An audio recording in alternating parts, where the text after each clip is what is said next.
I never thought dragging my wounded brother up 200 concrete stairs would change both our lives forever.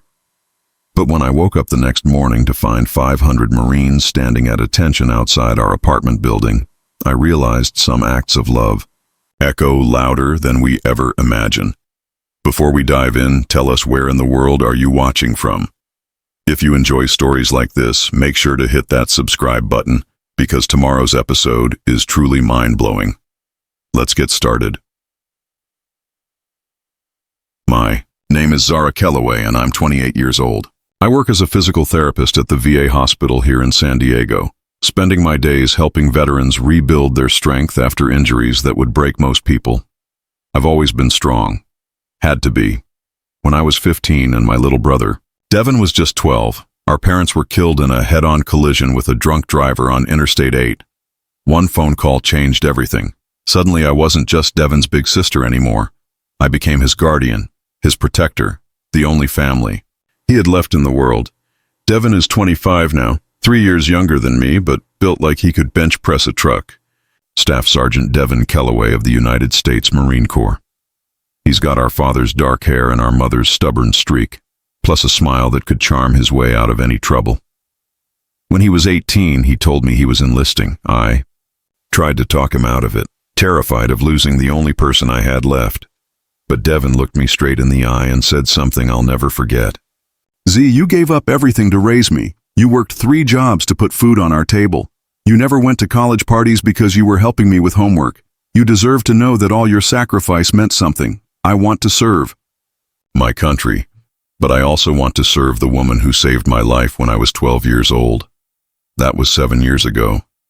Devin deployed twice to Afghanistan, came home with a chest full of medals and stories he wouldn't tell me. But every time he walked through our door, safe and whole, I felt like maybe I'd done something right. Maybe I'd kept my promise to Mom and Dad to take care of him. We lived together in a 4th-floor apartment in Hillcrest. No elevator, just 200 concrete stairs between the street and our front door. Devin always joked about it. Every time he came home on leave, he'd bound up those stairs 2 at a time, calling out "Training Day." As he passed each landing, he'd reach our door barely, winded while I huffed and puffed behind him. "Come on, Z," he'd tease. "All those years of high school track and you're getting beat by a jarhead with a full pack." I loved that apartment. It was small, sure, but it was ours. Every piece of furniture, every photo on the wall, every dent in the hardwood floor told the story of 2 kids who'd lost everything and somehow built a life anyway. Devin's Marine dress uniform hung in the hall closet next to my scrubs. His combat boots sat by the front door next to my running shoes. It was home. For 13 years, I'd been Devin's anchor. I taught him to drive, helped him through high school, celebrated when he made it through boot camp, and worried myself sick every single day he was overseas. I thought I knew what it meant to be strong for someone you love. I thought I understood sacrifice. But that Tuesday night in October tested every ounce of strength I thought I had. It pushed me beyond every limit I thought existed. And when it was over, when the sun rose on Wednesday morning and I stumbled to my bedroom window still aching in muscles I didn't know I had, I discovered that sometimes the most extraordinary things happen not when the whole world is watching, but when it's just you and the person you love most, fighting your way home 1 step at a time. This is the story of the longest 45 minutes of my life and how they changed everything.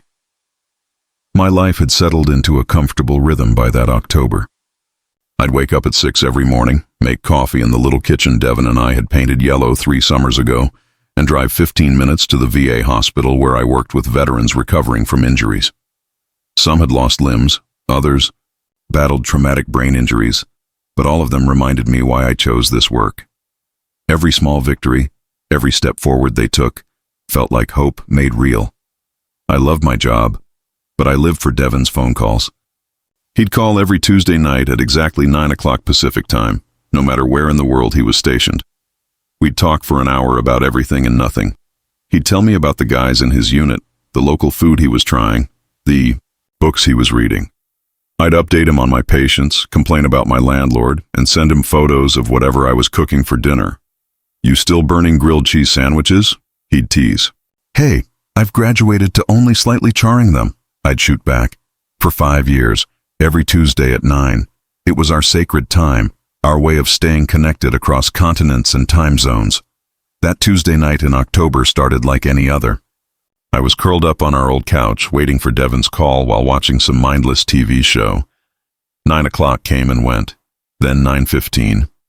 By 9:30, I was pacing. Devon never missed our calls. Never. At 11:47 p.m., my phone finally rang. But the voice on the other end wasn't Devon's. "Is this Zara Kellaway, sister of Staff Sergeant Devon Kellaway?" The bottom fell out of my world.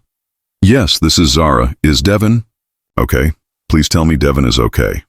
"Ma'am, this is Lieutenant Colonel Brennan Torres, Devon's commanding officer. Devon has been injured in a training accident at Camp Pendleton.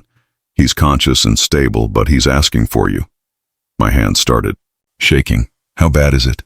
"Severe concussion, 3 broken ribs, and significant injuries to his left leg." "Ma'am, he's going to be okay, but he's being medically discharged. The doctors want to keep him for observation, but he's becoming increasingly agitated.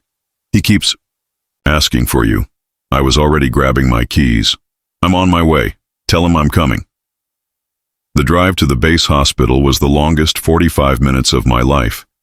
Every red light felt like torture. I kept thinking about that phone call 13 years ago, the one that told me our parents were gone. The same cold fear crept up my spine, the same desperate prayer running through my head. Please don't take him from me. Please don't take the only family I have left. When I finally reached Devon's room, my heart nearly stopped. His face was swollen and bruised, his left leg was in a heavy brace, and thick bandages wrapped around his torso. But when he saw me, he tried to smile. "Hey, Z," he whispered, his voice hoarse. "Sorry I missed our call." I sat down beside his bed and took his hand. "Don't you dare apologize. How are you feeling?" "Like I got hit by a truck." He squeezed my fingers. "But better now that you're here. Z, I just want to go home. I want to go home to our place." The doctor pulled me aside and explained that Devon needed complete rest and minimal physical stress. His concussion was serious, and any jarring movement could be dangerous. But looking at my brother, seeing the anxiety in his eyes every time a nurse walked by, I knew the hospital was making things worse. "Just want to go home." Devon kept repeating, "Just want to be home." I spent the next 3 hours watching Devon grow more restless by the minute. Every time a nurse entered his room, his heart rate monitor would spike. When orderlies wheeled gurneys past his door, he'd grip my hand until his knuckles turned white. The confident Marine who used to joke his way through anything was disappearing before my eyes, replaced by someone who flinched at every sound. "I can't breathe in here, Z," he whispered around 2 a.m. "The walls feel like they're closing in. I keep hearing explosions, but I know it's just doors slamming. I can't make it stop." I held his hand and tried to stay calm, but inside I was falling apart. This wasn't just physical pain. This was something deeper, something the doctors weren't addressing. Devon needed to feel safe, and this sterile hospital room was the opposite of safe for him right now. At 3:30 a.m., Dr. Martinez found me in the hallway. "Ms. Kellaway, we'd like to keep your brother for at least another 24 hours for observation. His concussion is serious, and we need to monitor him closely." "He's getting worse here," I said. "Can't you see that? He's having panic attacks every few hours. It's not uncommon after head trauma. We can prescribe something for the anxiety. More medication isn't what he needs. He needs to feel safe. He needs to be home." Dr. Martinez shook his head. "I understand your concern, but transporting him right now would be risky. Any jarring movement could aggravate his injuries. Our medical transport van is equipped with proper stabilization equipment, but it won't be available until tomorrow afternoon." I walked back to Devon's room and found him staring at the ceiling, tears streaming down his bruised face. "Z, I can't do this. I keep thinking I'm back there, back when the accident happened. These machines sound like the equipment that failed. I need to get out of here. Devon, the doctor says you need to stay until tomorrow." "No." He tried to sit up and winced in pain. "I'll sign myself out. I don't care what they say. I can't stay here another night. You can barely move. How are you going to get home?" I'll figure it out. Call a cab. Walk if I have to. I looked at my broken brother, then out the window at our apartment building visible in the distance. 4 floors up. No elevator. 200 concrete stairs between the parking lot and our front door. Devin weighed 180 pounds of solid muscle, even on his best day. And right now he could barely support his own weight. But staying here was destroying him. I could see it in his eyes, hear it in his breathing. Every minute in this hospital was undoing years of healing, bringing back traumas I didn't even know he carried. Okay, I said quietly. Okay, what? Okay, we're going home.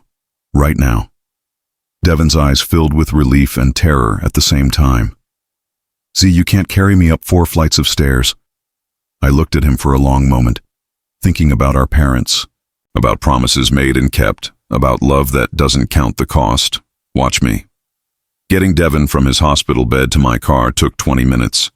Every step sent shockwaves of pain through his body, and I had to stop 3 times for him to catch his breath. By the time we reached the parking lot, both of us were already exhausted, and we hadn't even started the real challenge yet. I helped him into the passenger seat and drove the 3 blocks to our apartment building in complete silence. Devin kept his eyes closed, his breathing shallow and controlled like they'd taught him in the Marines to manage pain. When I parked and turned off the engine, we both just sat there for a moment, staring up at our building. 4 stories. 200 concrete steps. No elevator, no ramp, no easy way up. Z, this is crazy, Devin said quietly. What if you drop me? What if I pass out halfway up? Then we'll figure it out when we get there. I got out and walked around to his side of the car. Come on, let's get you home. I positioned myself on Devin's left side, the side with the injured leg, and wrapped his arm around my shoulders. He was heavier than I expected, his full weight pressing down on me the moment he tried to stand. My knees nearly buckled, but I planted my feet and held firm. Okay, here's how this is going to work, I said, trying to sound more confident than I felt. We take 10 steps at a time. 10 steps, then we rest. 10 more steps, rest again. We're not in a hurry. We're just going home. I took my belt off and looped it around both of us, creating a makeshift harness so Devin couldn't fall backward if he lost his balance. It wasn't medical equipment, but it was something. Remember when we moved that old couch up here? I asked, as we approached the first step. Devin managed a weak laugh. Yeah, and we got it stuck on the second landing for an hour. Exactly. And we figured that out too. I shifted his weight more securely against me. Ready? 1 step at a time. The first 10 steps nearly broke me. Devin was trying to help, trying to use his good leg to push us forward, but mostly he was dead weight against my side. My back screamed in protest, my legs shook, and sweat was already dripping down my face. Rest, I gasped when we reached the first landing. Z, I'm too heavy. This isn't going to work. We've done harder things together, I said, though I honestly couldn't think of what those things might be. Besides, you remember what you used to tell me when I wanted to quit track practice? Kellaways don't quit. Damn right we don't. I adjusted our position and looked up at the next flight. 10 more steps. That's all we need to think about. Just 10 more steps. We started climbing again. Devin's breathing grew labored, and I could feel him shaking with each step, but he kept moving. Somewhere around step 30, I realized we were actually doing this. Slowly, painfully, but we were going home. I love you, sis, Devin whispered as we paused at the second landing. Save your breath for climbing, I whispered back. Tell me when we get to the top. By the 3rd floor, I wasn't carrying Devin anymore. I was dragging him. My legs had given out somewhere around step 150, but somehow I kept moving on pure willpower and whatever strength comes from loving someone more than you love yourself. Devin had stopped trying to help 20 steps ago. He was barely conscious, his full 180 pounds of dead weight pulling us both toward the concrete stairs. I can't, he mumbled against my shoulder. Z, I can't do this anymore. Yes, you can, I gasped, though honestly I wasn't sure either of us could. My vision was blurring from exhaustion, and every muscle in my body was screaming. 50 more steps. That's it. Just 50 more. But those 50 steps felt like climbing Mount Everest. Devon's breathing was becoming more labored, and I was terrified his injuries were getting worse with every jarring step. My back felt like it was going to snap. My arms had gone numb 20 minutes ago. But quitting wasn't an option. Not when we were this close. At step 180, Devon collapsed completely. His knees gave out and he slumped against me, nearly sending us both tumbling backward down 3 flights of stairs. For a horrible moment, I thought he'd lost consciousness. Devon, stay with me. His eyes fluttered open. Sorry. So sorry, Z. I'm too heavy. Leave me here. Call an ambulance. Hell, I will. I adjusted my grip and pulled him up again. 20 more steps. I can see our door from here. We're almost home. Those final 20 steps took everything I had left, and then some. I pulled strength from memories of our parents, from every sacrifice they'd made for us. I pulled strength from 13 years of raising Devon, from every night I'd worked late to pay our bills, from every worry-filled day when he was deployed overseas. I pulled strength from places I didn't even know existed inside me. At step 200, we reached our door. I collapsed against it, both of us breathing so hard I thought we might pass out. Devon's head was on my shoulder, and we were both shaking from exhaustion and relief. My keys felt like they weighed 50 pounds, but somehow I managed to unlock the door. We made it, I whispered, though I could barely speak. Baby brother, we made it home. Devon lifted his head and looked at me with tears in his eyes. How did you do that? How did you carry me up 200 stairs? I didn't carry you, I said, helping him inside. We carried each other. I got Devon to his bedroom, gave him his pain medication, and made sure he was comfortable. He was asleep before his head hit the pillow. I stumbled to my own room, every step agony, and collapsed onto my bed fully clothed. My body had been pushed beyond every limit I thought existed. I'd never been so exhausted in my life. I fell into the deepest sleep I'd ever experienced, completely unaware that by morning, everything would change forever. I woke up to the sound of voices outside my window. Not just a few voices, but what sounded like hundreds of people talking in hushed tones. My body felt like I'd been hit by a freight train. Every muscle ached, my back was screaming, and my arms were so sore I could barely lift them. But the voices kept drawing me to the window. What I saw made me think I was still dreaming. Below our building, stretching down the entire street as far as I could see, stood Marines. Hundreds of them in perfect dress uniform formation, standing at attention in the morning sunlight. They faced our apartment building like they were waiting for something, or someone. I threw on a robe and limped to Devon's room. He was awake, sitting on the edge of his bed with his phone in his hands and tears streaming down his face. Devon, what's happening? Why are there Marines outside our building? He looked up at me with an expression I'd never seen before.